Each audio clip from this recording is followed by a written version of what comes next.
प्रिय बच्चों, कैसे हैं आप लोग।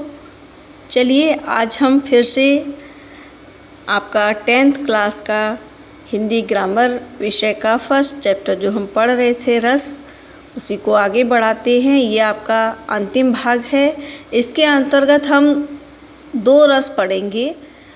10वां रस वात्सल्य रस और 11वां अंतिम रस भक्ति रस।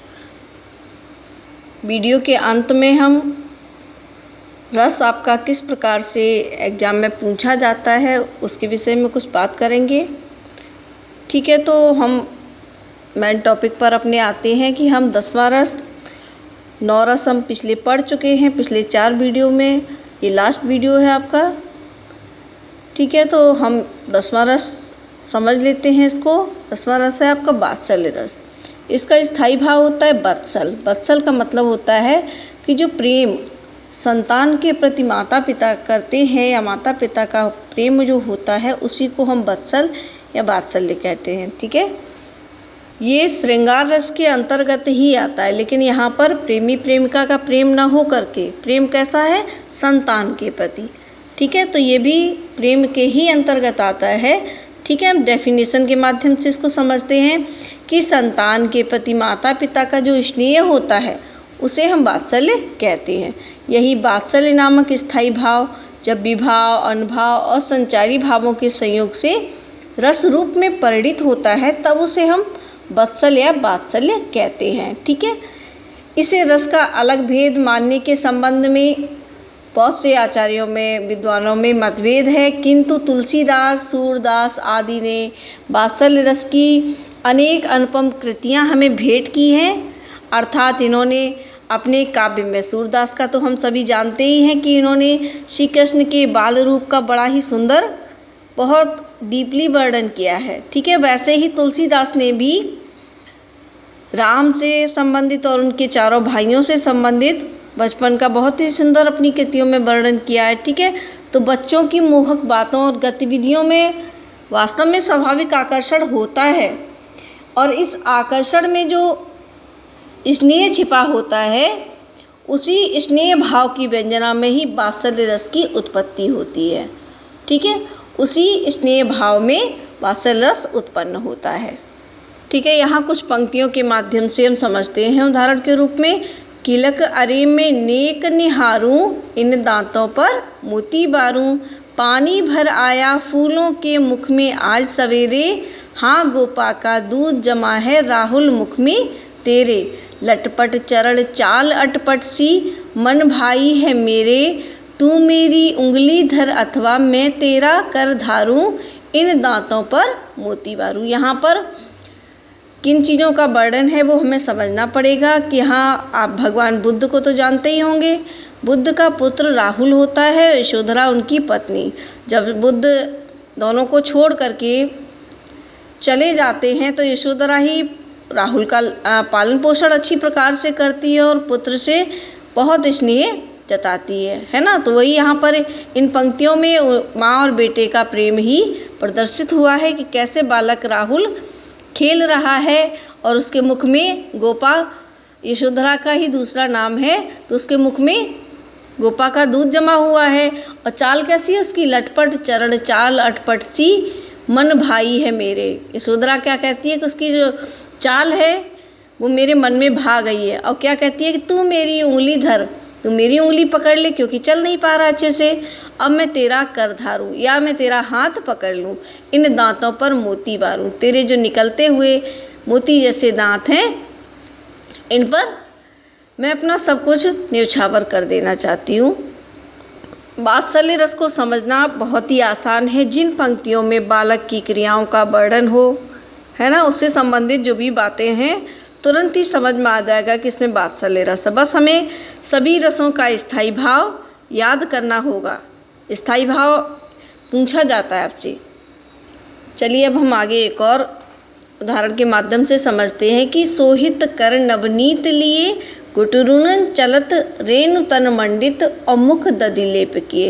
ये सूरदास का है। सूरदास ने कृष्ण के यहाँ पर बाल लीला का वर्णन किया है। इस उदाहरण में वो बाल कृष्ण जो छोटे से कृष्ण हैं आलम्बन विभाव हैं। ठीक है, तथा माता पिता क्या है, आश्रय हैं। वो देख रहे हैं बच्चे की क्रियाओं को और इसमें क्या सोहित कर नवनीत लिए, नवनीत मक्खन को कहते हैं, ठीक है। उनके हाथ में, कर मीन्स होता है हाथ और सोहित मीन्स सुशोभित हो रहा है उनके हाथ में मक्खन, ठीक है। घुटनुअन चलत रेणु तन मंडित, घुटनों के बल चल रहे हैं। उनका शरीर कैसा है, मिट्टी से सना हुआ है और मुख पर क्या है, दधी का लेप किए, मुख दधी लेप किए, मुंह पर दही का लेप है, ठीक है। तो ये सब क्या है कि बालकृष्ण का घुटनों तक धूल से भरा हुआ शरीर होना, मुख पर दही का लेप आदि उद्दीपन विभाव है ना। वो ऐसा रूप माता पिता नंद बाबा को और यशोदा मैया को रिझा रहा है ना। हंसना, प्रसन्न होना इत्यादि अनुभाव हैं। विस्मित होना, मुग्ध होना इत्यादि क्या है, ये संचारी भाव हैं, ठीक है। बालक की क्रियाओं को देख करके दोनों मुग्ध होते हैं, तो ये सब क्या है, संचारी भाव है, ठीक है। अब और एक देख लीजिए, बाल दशा मुख निरखी जशोदा, पुनि पुनि नंद बुलावती, और अचरा तरले ढांक सूर्य के प्रभु को दूध पियावती। यहाँ पर भी कृष्ण के बाल रूप का ही वर्णन है कि श्री कृष्ण का जो मुख है ना, उसको देख देख करके यशोदा बड़ी प्रसन्न हो रही है और उनकी क्रियाओं को देख करके पुनि पुनि नंद बुलावत, और नंद बाबा को बार बार आवाज़ देती है कि आइए और देखिए बालक को। अचरा तरले ढाके, सूरदास जी कहते हैं इस प्रकार से प्रेम के वशीभूत होकर के, वात्सल्य रस से अभिभूत होकर के अपने आंचल में ढक करके प्रभु को अर्थात श्री कृष्ण को दूध पिलाती है, ठीक है। अब हम आगे आपके पुस्तक का ही एक चैप्टर है, यह दंतुरित मुस्कान, उसके विषय में बात करेंगे। वो जो चैप्टर है इसमें छोटे बालक की निकलते हुए दांतों के ऊपर और मुस्कान का जो वर्णन है वो पूरा ही चैप्टर आपका वात्सल्य रस से संबंधित है, ठीक है।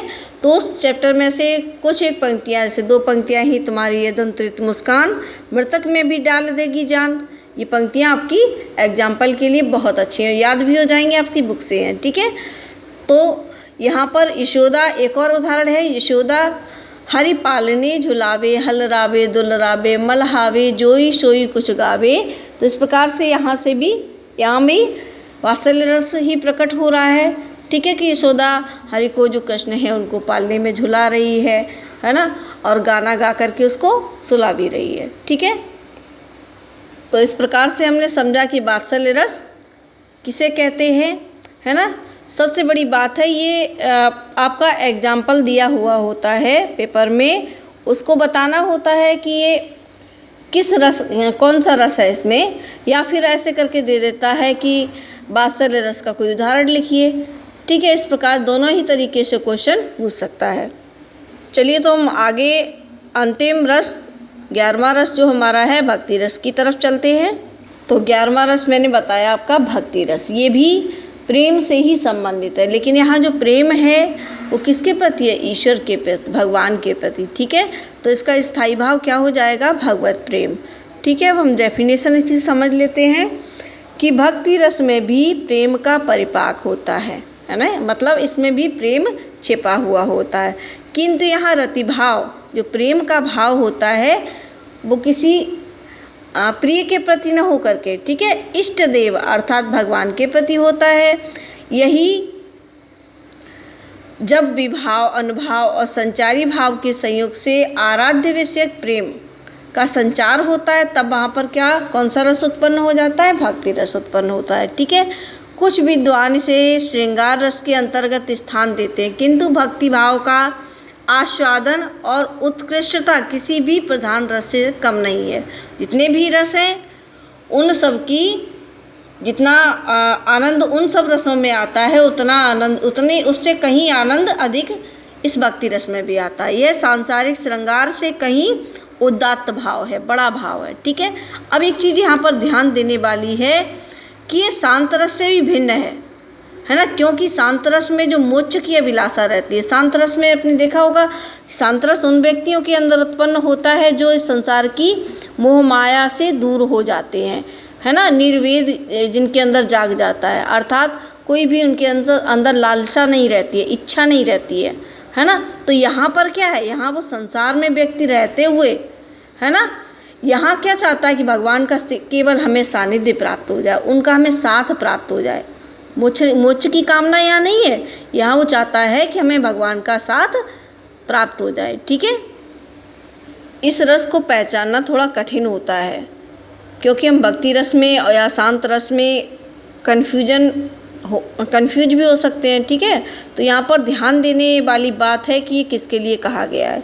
ठीक है, अब हम एग्जाम्पल के थ्रू इसको समझते हैं कि क्या पूजन क्या अर्चन रे, उस असीम का सुंदर मंदिर, मेरा लघुतम जीवन रे। है ना, यहाँ इन पंक्तियों में क्या है, भक्ति रस है। किसके लिए कहा है, उस ईश्वर के लिए। ठीक है, मेरी शौसें करती रहती नित्य प्रिय का अभिनंदन रे, और पदरज को धोने उमड़े जाते, पदरज मतलब पैरों की धूल को, है ना, लोचन में जड़कर, लोचन मतलब नेत्रों में आंसू, अक्षत पुलकित रोम मधुर मेरी पीड़ा का चंदन रे। है ना, जो उसका भगवान की भक्ति के द्वारा जो उसके मन में रोमांच उत्पन्न होता है, जो उसके शरीर में रोमांच उत्पन्न होता है, उसको क्या कर रहा है कि वो मेरी मधुर पीड़ा का चंदन है। स्नेह भरा जलता है झिलमिल मेरा यह दीपक मन रे। जब ईश्वर से भक्ति प्राप्त हो जाती है उसको, तो क्या उसका दीपक रूपी जो मन है वो झिलमिल करके जलने लगता है। मेरे दृग के तारक में नव उत्पल का उन्मीलन रे, मेरे दृग मतलब नेत्रों में। ठीक है, कि मेरे नेत्रों में भी नई चमक उत्पन्न हो जाती है। धूप बने उड़ते रहते हैं प्रतिपल मेरे स्पंदन रे। है ना, स्पंदन धड़कन को कहते हैं। ठीक है, तो यहाँ पर वो कहता है कि प्रतिपल में उसकी भक्ति में समा गया हूँ, और प्रिय प्रिय जपते अधर ताल देता पलकों का नर्तन रे। है ना, प्रिय प्रिय अर्थात ईश्वर को ही जपते जपते मेरे अधर भी ताल देने लगते हैं, और पलकों का नर्तन, पलकें जो है हमारी वो नाचने लगती हैं। यहाँ प्रिय क्या है, आराध्य देव जो परमात्मा है वो आलम्बन है। किसके कारण ये भक्ति रस उत्पन्न हुआ, किसी व्यक्ति में भगवान के कारण। ठीक है, प्रिय की अनुपमता अव्यक्तता आदि क्या है, गुण है उद्दीपन। ठीक है, उस प्रिय का स्वागत अभिनंदन करना क्या है, अनुभाव है, तथा औत्सुक्य हर्ष उत्साह गर्व मति आदि क्या है, संचारी भाव। इष्ट देव विषयक रति भक्ति रस की निष्पत्ति करता है। ये इष्ट देव भगवान के संबंधित जो रति है, जो प्रेम है, वही भक्ति रस को उत्पन्न करता है। चलिए एक और एग्जाम्पल को समझ लेते हैं। इस एग्जाम्पल में मीराबाई का कृष्ण के प्रति प्रेम दर्शाया गया है। वो कहती है कि मेरे तो गिरधर गोपाल दूसरो न कोई, और जाके सिर मोर मुकुट मेरो पति सोई, साधुन संग बैठी बैठी लोक लाज खोई, अब तो बात फैल गई जानत सब कोई, असुअन जल सींच सींच प्रेम बेल बोई, अब महाराज को लगन लागी होनी होई सो होई। यहाँ पर इसका हम अर्थ समझ लेते हैं। तो मीराबाई कहती हैं कि मेरे तो गिरधर गोपाल, जिन्होंने अपनी उंगली पर पर्वत को धारण कर लिया था, वो गोपाल ही हैं सब कुछ, दूसरा मेरा कोई भी नहीं है। जिसके सिर मोर मुकुट, जो मोर का मुकुट धारण करता है, मेरो पति सोई। है ना, मेरा तो पति वही है। अब मैंने क्या किया है कि साधुन संग बैठी बैठी लोक लाज खोई, उसकी भक्ति में लीन हो करके मैंने अपनी लोक लाज को खो दिया है। अब तो ये बात क्या है, जो सारे संसार में फैल गई है, सभी लोग जान गए हैं। और मैंने क्या किया है कि आंसुओं के जल से इस प्रेम रूपी जो बेल है, जो कृष्ण से उसने लगन लगाई है भक्ति की, वो बेल कैसी है उसकी, उसने कैसे सींची है, आंसुओं के जल से, और वो बेल अब फैल गई है। ठीक है, मारा तो लगन लागी होनी होई सोई। क्या कहती है कि मेरी तो लगन अब गोपाल से लग गई है, गिरधर से लग गई है, अब जो होना होगा सो होगा। ठीक है, यहाँ पर क्या है, यहाँ कृष्ण आलम्बन है, और साथे संग उद्दीपन प्रेम बेल बोई अनुभाव हर्ष अश्रु आदि क्या है, संचारी भाव। इस प्रकार स्थायी भाव किसके प्रति उत्पन्न हुआ, इष्टदेव भगवान के प्रति। ठीक है, तो यहाँ पर ये इष्टदेव विषयक रति जो है, प्रेम जो है, पुष्ट होकर भक्ति रस में परिवर्तित हो जाता है। ठीक है, मन मस्त हुआ फिर क्यों डोले, हीरा पायो गांठ गठियायो, बार बार बाको क्यों खोले। है ना, ये भी याद करने लायक उदाहरण है कि भगवान की भक्ति में मेरा तो मन मस्त हो गया, फिर मैं क्यों इधर उधर डोलूं। है ना, हीरा पायो गांठ गठियायो, जो जिस प्रेम रूपी भक्ति को मैंने गांठ अपने बांध ली है, फिर बार बार मैं उसको क्यों खोलूँगा। भक्ति रस के उदाहरण के लिए आप 9th क्लास की आपकी जो क्षितिज बुक है उसमें काव्य खंड है, एक तो बाक है और एक कबीरदास जी की साखियाँ हैं। उसमें बहुत सारे उदाहरण छोटे छोटे हैं जो आपको भक्ति रस के मिल जाएंगी। ठीक है, तो प्लीज़ उससे भी आप पढ़ सकते हैं और अच्छे से समझ सकते हैं। चलिए, अब जैसा कि मैंने वीडियो के पहले ही बोला था शुरुआत में कि मैं रस से संबंधित कुछ थोड़ा सा आपको बताऊंगी कि किस प्रकार से एग्ज़ाम में आता है। ठीक है, तो एग्ज़ाम में आपके 4 नंबर का रस टॉपिक से आता है और 4 तरह के आपके क्वेश्चन आंसर होते हैं उसमें। इसमें पहला क्वेश्चन आपका आएगा अवयव से, अंगों से। रस के कितने अंग होते हैं, जैसे स्थायी भाव है, विभाव है, अनुभाव है, संचारी भाव, इनके विषय में डीपली पूछ सकता है। ठीक है, किसी की भी डेफिनेशन पूछ सकता है। संचारी भाव कितने होते हैं, 33 होते हैं। इससे संबंधित भी एक क्वेश्चन ज़रूर आता है आपका संचारी भाव से। ठीक है, या कोई भी संचारी भाव दे दिया और पूछ लिया कि क्या है। ठीक है, सेकंड क्वेश्चन आता है, इसमें आएगा आपका एक अवयव की डेफिनेशन आएगी। फिर एक क्वेश्चन आपका आएगा, एक तो पंक्तियाँ दे देगा, उसमें पूछेगा कि रस कौन सा है, इसमें रस आपको बताना है। किसी रस का स्थायी भाव पूछ सकता है ना, या किसी रस की डेफिनेशन पूछ लेगा। और नहीं तो क्या पूछेगा कि जैसे भक्ति रस मैंने दे दिया, ठीक है, कि भक्ति रस का कोई एक उदाहरण लिखिए। तो इस प्रकार से आपके क्वेश्चन बनते हैं। इसीलिए मैंने इसको इतने डीपली तरीके से आपको पढ़ाया है कि अच्छे से समझ में आ जाए। और अगर एक बार में नहीं समझ में आता तो हर वीडियो आप बार बार देखेंगे, जितनी बार देखेंगे उतनी बार आपकी डाउट्स क्लियर होते चले जाएंगे और आपके लिए बेहतर होगा। ठीक है, मेरा यही उद्देश्य था इतना अच्छे से पढ़ाने का कि आप लोगों का भला हो सके अच्छी प्रकार से। ठीक है, तो प्लीज़ अगर मेरा ये रस से संबंधित वीडियो आपको जितने भी मैंने वीडियो बनाए हैं वो अगर अच्छे लगे हैं तो प्लीज़ अपने दोस्तों के साथ शेयर कीजिए, उसको फ्रेंड के साथ, और चैनल को लाइक और सब्सक्राइब भी कीजिए। धन्यवाद। अगले वीडियो में फिर मिलते हैं।